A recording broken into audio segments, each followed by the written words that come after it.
Usam mı? Ciğerim ya. Tıkla bak Şahilemle. Kızım ne gülüyorsun? Burada hiçbir şey mi var? Öyle açın kaçınıza gülüyorum. Açın kaçınıza gülüyorum. Ben burada çığırdım yani. Vallahi bıktım ya. Bıktım ya. Ömrümü simirdiniz. Ömrümü yediniz lan.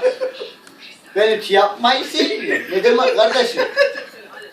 Her kadın evde hiç yapıyor. Ben yapamam. Niye? Erkeğim, öğrenci adamım. Kardeşim bak teknoloji gelişmiş. Teknoloji gelişmiş. Adam da bak öğrenci adam evinde uçmaz bak uçuyla bak düşün uçuyla sucuk pişiriyor ya. Böyle bir şey görmedim ben ya. Sucuk pişiriyor lan. Yok bildiğin uçu yani uçu. Adam tasarruf için ne yapıyor biliyor musun? Gitmiş kaçak elektriği çekmiş yan taraftan. Kimsenin haberi yok.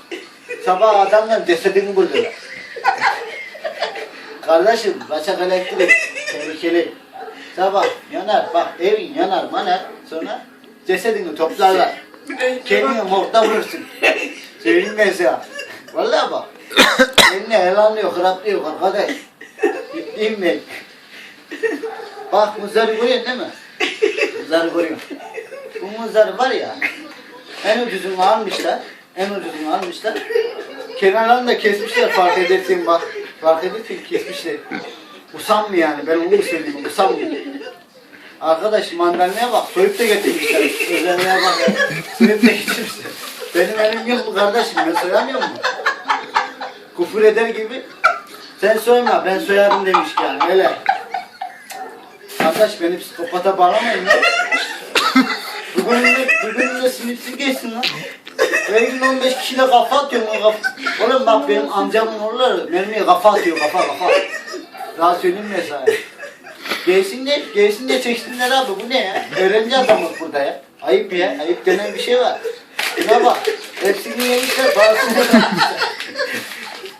Allah Allah. Ya kardeşim, ayıp diye bir şey var değil mi? Bak, aldın mı değil mi? Aldın. Bir tane ye, gerisini orada. Ne yapacağım? Koçunu mu büyütün? Koçunu mu büyütün? Ne yapacaksın? Ne yapıyorsun yani? Bıktım ya. Canım çekti şimdi ne olacak? Ya canım çekti.